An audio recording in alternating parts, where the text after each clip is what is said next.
English learners learn it wrong at first so that they can go back and learn it right later. Hello, fellow English students. Welcome to English Language with Teacher Nick. I'm Teacher Nick, and I am so happy you could join me. You've been studying English for a long time now. At first, you could see yourself getting better. Now, you can't. I have been teaching English as a second language for over 20 years, and almost all of my students have felt this way at some point. I want to go over a couple of real ways for you to get over this problem in English learning. But first, I want to tell you, if you search this video up, or if you understand me, even with the aid of subtitles, you are doing a great job. This is hard to do. That's why not everyone can do it. If you've gotten this far, I want to be the one to congratulate you and tell you you're doing great. But I know you want to do better. So let's break down this problem a little bit more. An important thing to remember about this problem is that going from 0 to 1 is not the same as going from 1 to 2. When you first start something, it feels like a lot all at once. And because you know fewer things, there's less to remember. As you learn more, your mind works harder to remember all the things, and you will forget more. This is natural in any new skill that you're going to learn, especially if you're already an adult. When you learn a new skill as an adult, you will see a great amount of progress at the beginning. To learn to make furniture or drive a race car or fly a plane, whatever you want to learn how to do, it's going to feel a lot faster at the beginning than it does towards the middle. Think of learning to paint. If you learn to paint, the first things you learn how to do, you will go paint some fruit. You will start to see the colors better. You will start to see the shapes better. Once your eye gets good at seeing paintings, you're going to see the problem in your own paintings. And I'm telling you, this is what you're feeling right now. You're getting good enough to hear that you're not good. And I want to tell you, you're great. Everyone feels like this. Everyone feels like their English is not progressing. They aren't getting as good as they want to in the time that they want to get there. To understand why, let's go back. Let's remember that first day of English class. As a teacher, it's my job to make sure that at the end of that first class, every student has learned a little something. And that little something is, how are you? I am fine. Think of how many different concepts we have to learn in English before we get to, how are you? I am fine. First off, the word how. I don't know about your language. Some languages don't have the same concept of how. Are is the verb to be. If you come from a Romance language or from a Germanic language, then you know that the verb to be can change by the pronoun.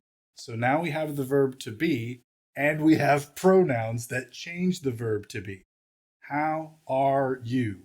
I am fine. So you and I, am and are. You already know how hard this is to learn. I don't have to tell you. That first day, I have to teach to be. I have to teach how.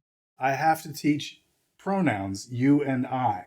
And then we have to teach fine, okay, good. And if I feel like reaching, I will teach not. I am not good. I am not fine. I am not okay. This is a lot. This is a whole lot to learn. To learn everything about every one of these things that we have to understand in English is way too much for one day, but we still have to get through it. We have to get through it so the student knows they can learn something just in one day. That's not really the way English works, but we still have to do it anyway. How are you? I am fine. English learners learn it wrong at first so that they can go back and learn it right later. In this way, learning English is a little like moving into a new house. We have so many things we have to do. We have to turn off the services, the water, the electricity, the television, whatever it is in the old house, and we have to turn them on in the new house. We have to get all of our things and put them in the new house. And all of this happens while we still have to go to work and take care of our kids and do all the things that we always do anyway. There's no time to do it right. So if you are like me, you take a box and you throw it in the middle of the room, you start putting things in, and whatever fits goes into that box. Then we start another box, on and on until the whole house is packed up. And then what you find when you get to the new place is you go to the kitchen and you open up a box, and the box has shoes in it, and it has old papers that you probably should have thrown away, and maybe it has some pens and pencils too. Nothing for the kitchen in there. Open the next box. This is very like how we learn English. We learn English in a confused way, and our brains have to take that time to unpack those boxes and move them in to our brains like a new house. The next question is probably, how long will it take me to do that? I think you know that I don't know the answer to that, but I will give you 3 ways to make sure that you're not slowing that down. I want you to think about why you started learning English in the first place. I've had so many students who had to take a test, and that test would get them a better job or get them higher in the job that they had. I've had other students who wanted to get into a school and they needed to get a certain score on a certain test. Still, other students of mine have wanted to watch English movies and English television shows, and they were learning more so that they would understand more when they watched them. Then I had other students, and other students might have wanted to go to a class and they wanted to get to know the people that they were in class with. And they wanted to have a teacher that they could kind of get to know and learn a little bit of English from. That last type of student usually didn't make it past this problem. The reason is that it's okay to learn English as a hobby. It's okay to just want to know how to find out where the bathroom is, or to ask someone how they are, and light conversation if you travel to an English speaking country. You might already have found what you were looking for when you started studying English. As an adult, with a job and with a family and with people that you need to make happy, you're really only going to be able to learn the amount of English that you need to learn. And how much do you need to learn? I can't answer that. Only you can answer that.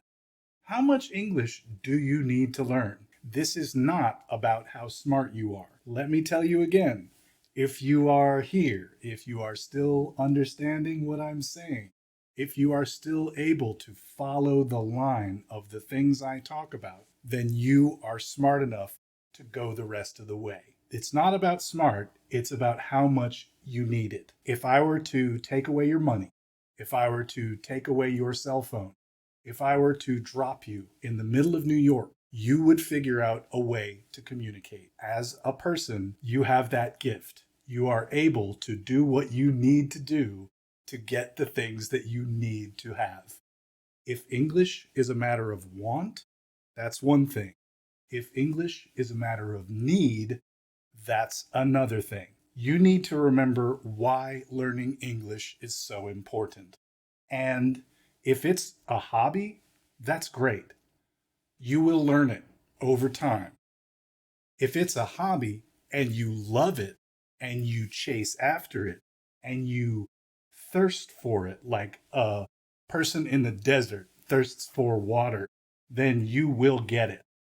If you approach it every once in a while and you're just kind of interested and you want to learn a little something, that's great too. There is nothing wrong with that. But it will take you so much more time than if I took all your money and your cell phone and threw you into New York. You would learn how to speak English in 6 months. No problem. Let's talk about my second suggestion. Now is the greatest time ever for anyone who wants to learn English. Now is the greatest time ever for anyone who wants to learn any new skill. Why is that? Because of YouTube. Right now, you can choose any number of 1,000 teachers, myself included, who all want to teach you what you need to know, right? What you need to know. You need to know this grammar pattern. You need to know this vocabulary word. I agree. You do need to know all of that.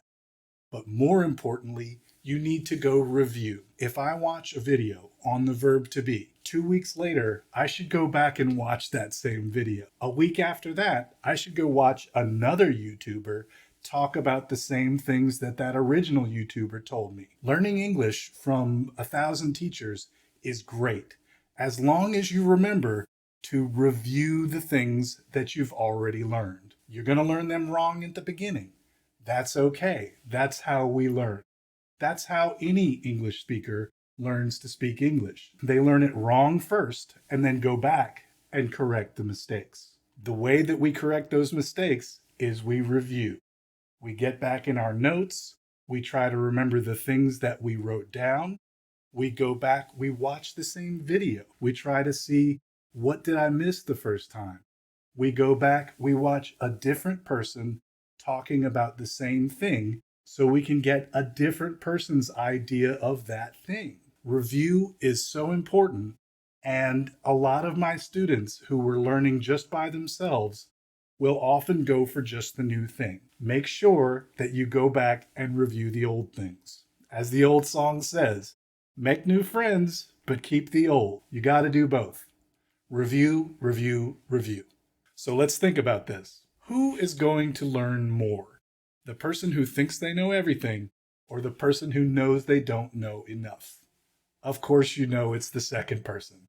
We only learn when we realize we don't know. When you learn that new thing in English, you have to break it apart. You have to try it and get it wrong and get corrected. You have to try it and get it right and get praised. This is how it always works.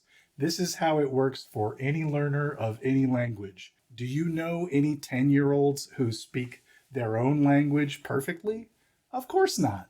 Everyone makes mistakes for a long time, and that's why we have to learn to get that correction. We get that correction by watching the old video again, by watching a new video about the same thing as the old video. That's how we get it. Review, review, review. Once you think you know something, you have to break it down and look at it again. Okay, so the problem was that we're not learning English as fast as we used to. The answers that I've given so far are: make it important to yourself, and make sure you watch the videos that you think are too simple. My third suggestion is to make sure you watch the videos that you think are too hard. Think of any child learning their own language in their own place. They are listening to the conversations of their parents. They are always hearing things that they're not going to understand for years. But their brains are paying attention. Their brains are catching words out of the air. Their brains are hearing new patterns. Living in that place is giving that child's brain a problem to fix on, a problem to work on. Let your brain work on the problem of English before you start studying it. That is the most important thing. A lot of times when we're trying to study English, I can't learn all of that. I don't know. I'll never need that word. I've been a vocabulary teacher for 20 years. And how many times have I heard someone say they'll never need to know that word? Well, I can't tell you what you're going to want to talk about, but I hope that you want to be able to talk about it better. I hope that you want to be able to have more tools to use when you want to say something. Learn to look for things that are too hard for you. You can run it in the background. Go clean your house and listen to an English podcast where they talk about something maybe you know already in your own language, but you can listen to how they talk about it in English and then listen to it again and listen to it again and then go get the transcript. The transcript is where they write down what they said for you. Go get the transcript, then listen to it again and read the transcript. Try to figure out from what you already know in your own understanding what they're saying in a language that you don't completely know. When you follow exercises like this, it gives your brain a chance to work on the problem when you're not thinking about it. So it's important for you as an English learner to review and watch the things that you've already seen. It's also important for you to go out and find the things that you haven't seen yet. This is the cycle of learning. It's called break it down and build it up. Break it down means I think I know, so I break that. I have a sentence, so I break it apart into words. I have a word, so I break it apart into word roots. Breaking things down is how we learn what they are. Breaking things down is how we correct the mistakes of the past. Building things up is learning new words. Building things up is listening to things that we don't understand. Both of these things are constantly happening in a successful English student. A successful English student knows how to break down what they think they know and knows how to build up what they don't know yet. So remember, if you want to see your English get better faster, you need to remember why it's so important. You need to review and break it down. You also need to build it up by seeing and hearing harder and harder things in English. Once you do all three of these, you will start to see your English get better faster. Well, here we are at the end of the video. You've been with me for these minutes, and already your English is that much better. You've just done a great job. Hit the like button below and let YouTube know that I'm doing a great job. Hit the subscribe button and you could see me again next time. I want to thank you for joining me here on English Language with Teacher Nick. I'm Teacher Nick. I'll see you next time. Bye-bye.